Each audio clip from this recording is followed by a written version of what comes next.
Hello students, this is your bio class. तो बच्चों, आज की वीडियो में हम डिस्कस करने वाले हैं प्लांट ब्रीडिंग के बारे में। इसमें बच्चों हम बेसिकली क्या पढ़ेंगे इस टॉपिक के अंदर कि किस तरह से हम जो न्यू मॉलिक्यूलर बायोलॉजिकल टेक्निक्स हैं उन्हें यूज़ करके हमारी जो प्लांट्स है या जो हम बात करते हैं क्रॉप्स हैं उनकी यील्ड को हम कैसे इंक्रीज़ कर सकते हैं एक अच्छे एक्सटेंट तक। तो चलिए शुरू करते हैं।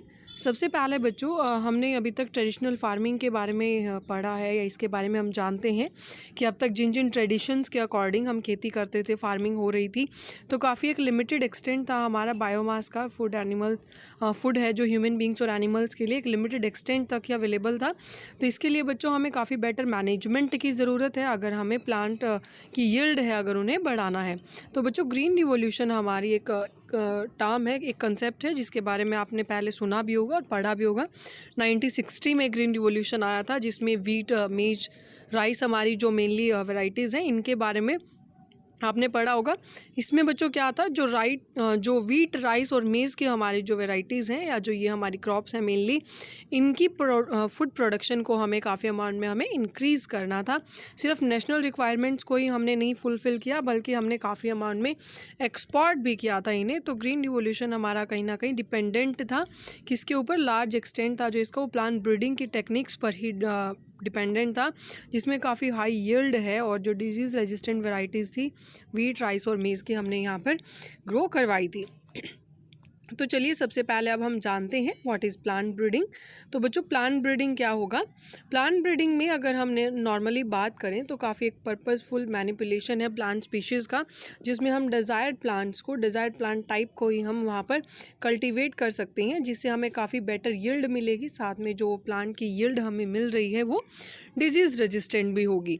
और अगर हम बात करें जो ट्रेडिशनल फार्मिंग जो हमारी चल रही है तो उसी के बेसिस पर near about 9,000 to 11,000 years ago, यानी कि इतने टाइम पहले से जो भी हमारी कन्वेंशनल प्लांट ब्रीडिंग रही है उसी के बेसिस पर बच्चों आज हम जो कर रहे हैं, जो भी प्लांट की कल्टीवेशन कर रहे हैं उन्हीं के बेसिस पर है। लेकिन कहीं ना कहीं हमें ये भी जानना है कि आज के टाइम में जो भी अब आज के टाइम में हमारी रिक्वायरमेंट्स हैं फूड की, वो बढ़ती जा रही हैं। हमारी जो पॉपुलेशन है वो ग्रो कर रही है, तो उसके अकॉर्डिंग हमें कहीं ना कहीं जो हमारी यील्ड है उसे भी बढ़ाने की बहुत ज़्यादा ज़रूरत है।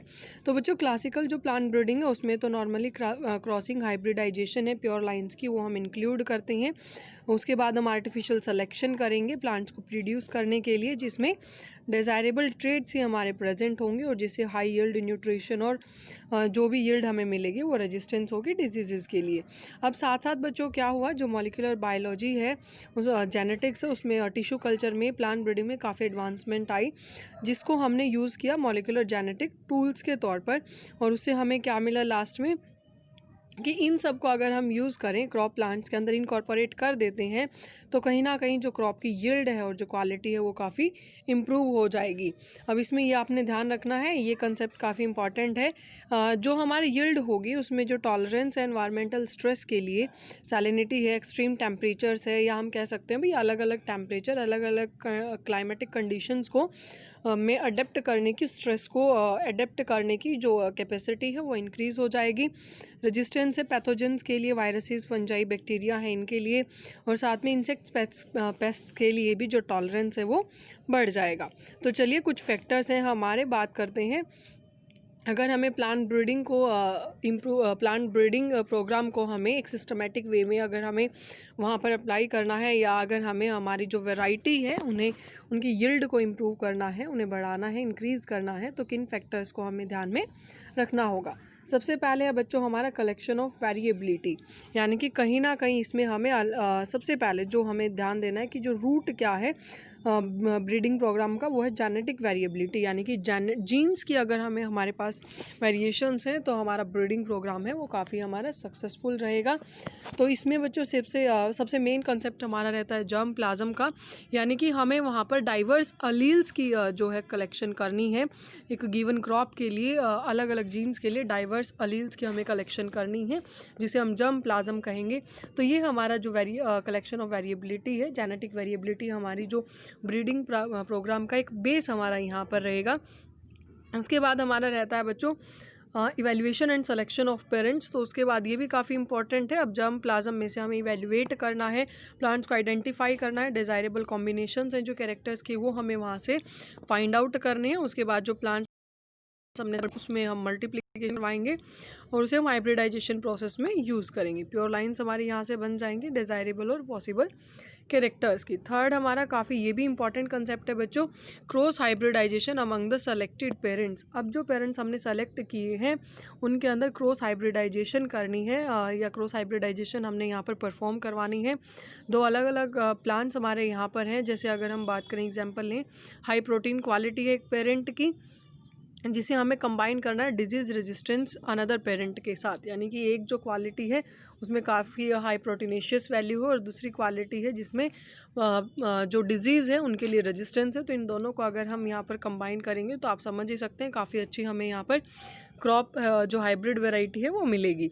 तो इस तरीके से बच्चों एक चीज़ आपने नोट करनी है जो काफ़ी इंपॉर्टेंट पॉइंट है, टाइम कंज्यूमिंग और एक टीडियस प्रोसेस है। देखो टाइम कंज्यूमिंग इसलिए है, हम यहाँ से समझ सकते हैं कि अगर हम बहुत सारे 100 ऑफ वेराइटीज़ की अगर हम यहाँ पर हाइब्रिडाइजेशन करवा रहे हैं, क्रॉस ब्रीडिंग्स करवा रहे हैं, तो उनमें से सिर्फ कुछ ही ओनली अ फ्यू, ठीक है, यानी कि कुछ ही वैराइटीज़ हैं जो हमें, कुछ ही क्रॉसेस हैं जो हमें डिज़ायरेबल कॉम्बिनेशन देती हैं। तो आप खुद समझ सकते हैं कितना टाइम कंज्यूमिंग और कितना लेंथी प्रोसेस ये रहेगा। ओके, तो क्रॉस हाइब्रिडाइजेशन में बच्चों हमें सेलेक्टेड पेरेंट्स के बीच में, हमें हाइब्रिड वेराइटीज़ के बीच में मतलब हमें जो पेरेंट्स हमने सेलेक्ट किया उनसे हमें हाइब्रिड वेराइटीज़ को तैयार करना है। उसके बाद क्या रहेगा, selection and testing of superior recombinants. उसके बाद हमने जो भी यहाँ पर हमारे कॉम्बिनेशंस हमें मिले हैं डिज़ायरेबल कॉम्बिनेशंस, उनमें से हमें सेलेक्ट करना है जो प्रोजेनी हाइब्रिड्स के उनको, और उसके बाद जो प्लांट्स यहाँ पर हमने सेलेक्ट हुए हैं उनमें हमें डिज़ायर्ड कैरेक्टर कॉम्बिनेशन भी मिलेंगे। उसके बाद भी बच्चों अगर हम बात करें भी जो सिलेक्शन प्रोसेस है ये भी थोड़ा क्रूशियल रहती है, क्योंकि ब्रीडिंग ऑब्जेक्टिव्स और जो रिक्वायर्स हैं केयरफुल साइंटिफिक इवैल्यूएशन है प्रोजेनी की, कहीं ना कहीं ये थोड़ा सा क्रूशियल प्रोसेस रहेगी। और यहाँ से हमें ये भी देखना होता है कि जो यील्ड प्लांट है हमारा उसमें दोनों ही पेरेंट्स हमारे सुपीरियर हैं या नहीं है, इन्फीरियर तो नहीं है, इन चीज़ों का, ठीक है। और साथ में जो सबसे इम्पॉर्टेंट जो हमारा कंसेप्ट यहाँ पर है वो ये है कि जो सेल्फ पॉलिनेशन है वो हम कंटिन्यू करते हैं जब तक कि हमें यूनिफॉर्मिटी ना मिल जाए, होमोजाइगोसिटी वहाँ पर ना मिल जाए, ताकि जो कैरेक्टर्स हैं वो सेग्रीगेट होना बंद कर दें या सेग्रीगेट ना हो प्रोजेनी के अंदर।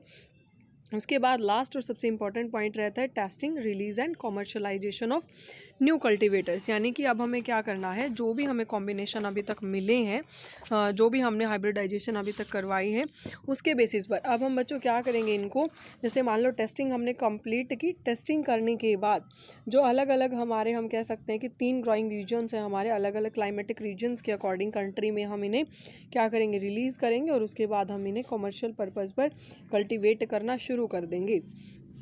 ओके, तो यहाँ से आपने ये भी इम्पॉर्टेंट है ध्यान देना इस पॉइंट के ऊपर भी कि जो भी न्यूली सेलेक्टेड लाइन्स हमारी आएंगी उन्हें हमने इवैल्यूएट किया, यील्ड उनकी हमें जो भी ऑब्टेन हुई, साथ में वो क्वालिटी हमारी डिजीज़ रेजिस्टेंस भी होनी चाहिए, क्वालिटी अच्छी होनी चाहिए, और इसको उसके बाद हम रिसर्च फील्ड्स में उनकी जो भी परफॉर्मेंसेज उनके बेस पर उन्हें हम रिलीज़ कर देंगे अलग अलग एरियाज़ के अंदर, जो क्लाइमेटिक एग्रो क्लाइमेटिक जोन्स के अकॉर्डिंग उन्हें हम रिलीज़ कर देंगे और उसके बाद इन्हें हम कॉमर्शियल पर्पज़ पर ग्रो करवाना शुरू करते हैं। तो ये पांचों ही पॉइंट्स बच्चों जो हमने अभी डिस्कस किए काफ़ी इंपॉर्टेंट हैं प्लांट ब्रीडिंग के।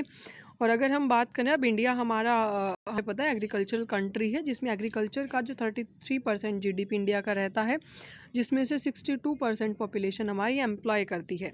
ओके, तो अगर हम यहाँ पर बात करें नियर अबाउट मिड 1960s में जो मेनली हमारी जो 2 वेराइटीज़ थी वीट एंड राइस की, हम यहाँ कह सकते हैं काफ़ी हाई यील्डिंग वेराइटीज़ ये हमारी रही थी, इनकी डेवलपमेंट शुरू हो गई थी, जिसके रिज़ल्ट में क्या रहा, काफ़ी प्लांट ब्रीडिंग टेक्निक्स हमारे यहाँ पर हमने अप्लाई की और फूड प्रोडक्शन भी हमारा काफ़ी इंक्रीज़ हुआ इस तरीके से, और इसी सब को हमने ग्रीन रिवॉल्यूशन का नाम दिया था, यानी कि 1960s के अप्रॉक्स हम कह सकते हैं। और यहाँ आप ये कुछ वैरायटीज़ देख सकते हैं मीज़ वेट की और गार्डन पीस की।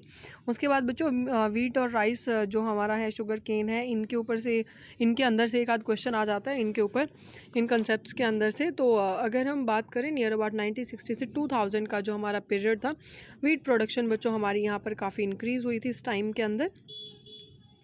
ओके 1960 टू 2000 के अंदर वीट प्रोडक्शन इंक्रीज़ हुई थी कितना, near about 11 million tonnes to 75 million tonnes हमारी इतनी जो प्रोडक्शन है वो इंक्रीज़ हो गई थी। और राइस प्रोडक्शन और भी हमारी इम्प्रूव हुई थी, जो 35 million tonnes to 89.5 million tonnes, यानी कि वीट और राइस हमारी दोनों की ही प्रोडक्शन काफ़ी अमाउंट में इम्प्रूव हो गई थी। और ये जो इम्पॉर्टेंट क्वेश्चन है यहाँ तक तो नॉर्मल हमने डिस्कस किया। नोबेल लॉरेट थे हमारे नॉर्मन ई बोरलॉग, जिसको हम कहीं ना कहीं ग्रीन रिवॉल्यूशन से भी हम फादर ऑफ ग्रीन रिवॉल्यूशन भी बोलते हैं, रिलेट करते हैं उससे। इन्होंने भी वीट और मेज़ की जो वैरायटी है इन्हें इम्प्रूव करने में इनका काफ़ी एक मेजर रोल रहा है। सेमी ड्वार्फ वीट की वैरायटी इन्होंने ग्रो करवाई है। 1963 में सोनालिका और कल्याण सोना, ये भी इंपॉर्टेंट है, यहाँ से भी क्वेश्चन आ जाता है, ये भी आपने ध्यान रखना है। हमारी काफ़ी हाई यील्डिंग वेराइटीज़ हैं वीट की ही, जो इंडिया में ही ग्रो करवाई जाती हैं। सेमी ड्वार्फ राइस वेराइटीज़ यहाँ पर आई थी हमारी IR8। देखो ये दोनों हमारी वीट की वेराइटीज़ हैं, ओके, इनमें कंफ्यूज मत होना या राइस के साथ रिलेट मत करना। यहाँ तक अभी हमने दो कंसेप्ट इंपॉर्टेंट रहे, Nobel laureate Norman E Borlaug का, और साथ में हमारा एक सोनालिका एंड कल्याण सोना। आगे जो हमारा थर्ड है सेमी ड्वार्फ राइस वेराइटीज़ भी हमारी यहाँ पर आई हैं बच्चों, IR8, जिन्हें international rice research institute Philippines में ग्रो करवाया गया, और टाइशोंग नेटिव फर्स्ट, यानी कि जिसे ताइवान के अंदर ग्रो करवाया गया। साथ में ही इसकी जो मेन हमारी रही दो इंपॉर्टेंट, जया और रत्ना, हमारी जो इंडिया के अंदर सबसे पॉपुलरली ड्वार्फ वेराइटीज़ हैं, सबसे ज़्यादा जो बेटर यील्डिंग हमारी सेमी ड्वार्फ वेराइटीज़ हैं जिन्हें ग्रो करवाया गया। ओके, तो यहाँ पर तीन कॉन्सेप्ट्स इंपॉर्टेंट है, Norman E Borlaug, Sonalika and Kalyan Sona and Jaya and Ratna. ये हमारी वीट की वैरायटी हैं, ये हमारी राइस की वैरायटी हैं, ध्यान रखना, इनमें कंफ्यूज नहीं होना है। उसके बाद बच्चों आया हमारा शुगर केन का कंसेप्ट। शुगर केन देखो ये भी बहुत आसान है और इम्पॉर्टेंट भी है।